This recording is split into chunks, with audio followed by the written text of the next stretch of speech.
Hey y'all, welcome back to the channel. Thanks for stopping by. This will be part 2 of our floor remodel. The last video we took out the carpet and off camera I scraped up the glue that was on the floor that was holding down the padding. Good old scraper and a concrete sander. Worked out pretty good. Today we have to fill in the holes in the concrete where the nails were, and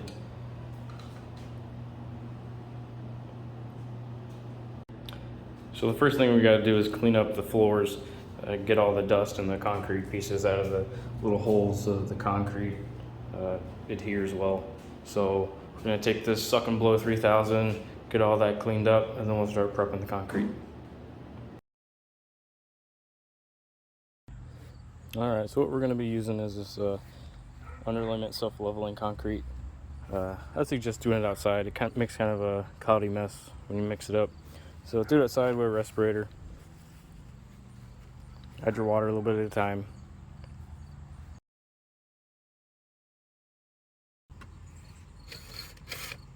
Alright, it looks pretty good. It says you want to mix it for about 2 minutes.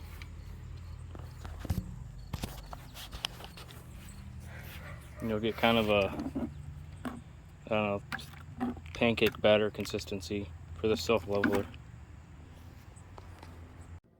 Alright, back inside. What I like to do with this stuff is get you a little cup, and then you're just going to pour just a little bit in each hole and let it level out, and then come back and scrape out the extra.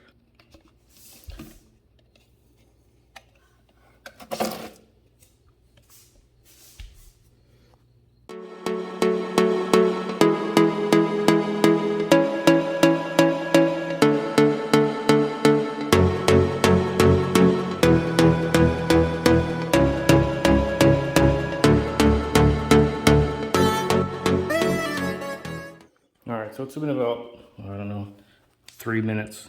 This is getting kind of a little bit dry. Just enough so it's still malleable.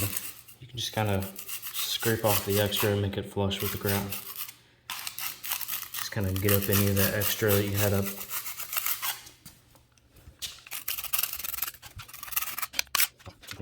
And continue around the room.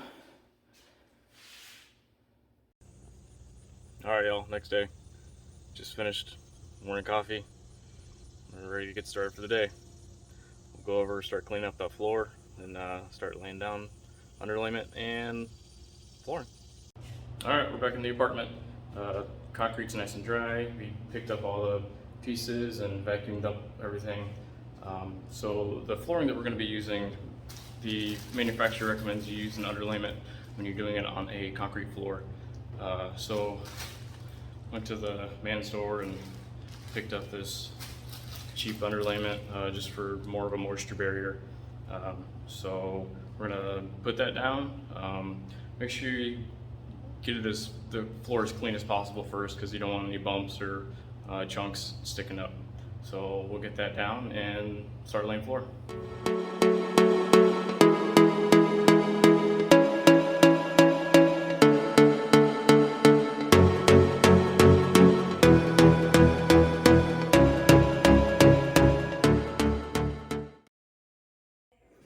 Alright, so we got this first layer down.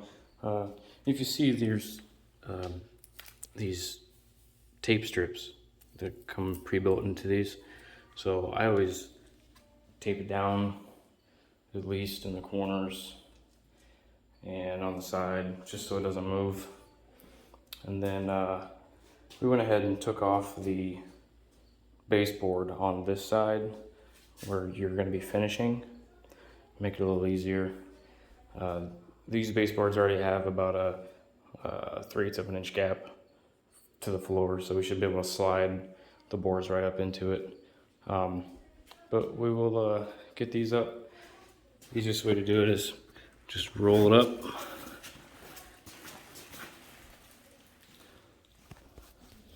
And then come back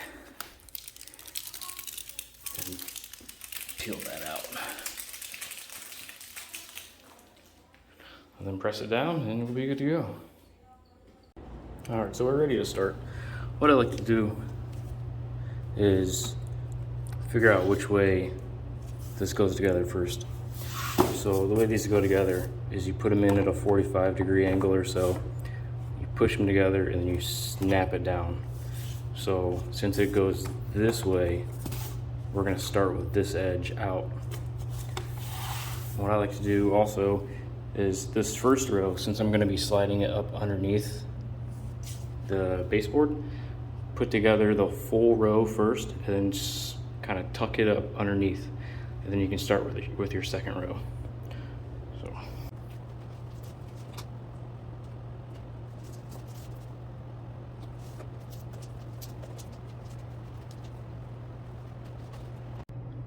All right, our first obstacle.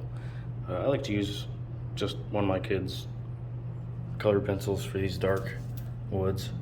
So make sure you line up the wood to the wood, not the actual tongue. So we'll go about here,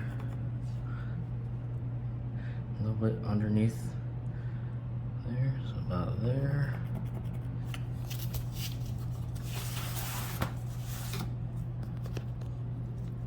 We're gonna go again underneath the baseboard, about there.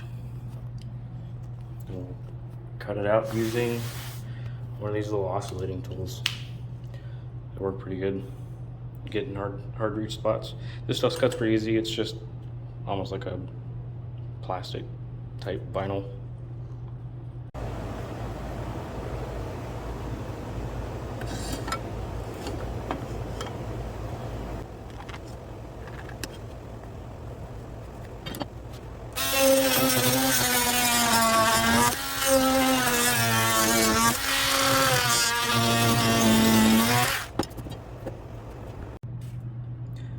Slide it in, start that corner first, get it locked in, and you should be able to slide it through. There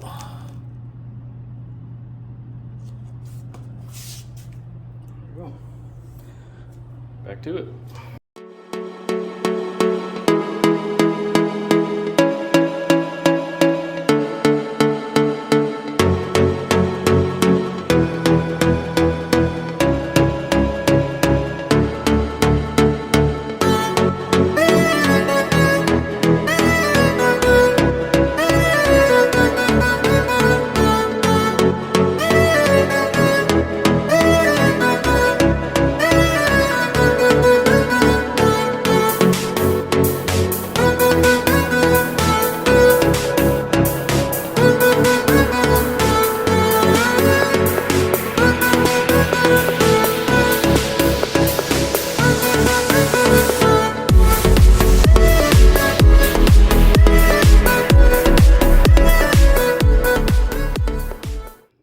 Alright y'all, all finished up. Got it all done. Turned out pretty good. Got all the baseboards put back on. Changed out the outlets and outlet covers for a nice fresh look. Not too bad for a couple days worth of work. I really like this product. Nice and easy to put on, easy to cut. So any questions or comments, let me know down below and we'll see you on the next one.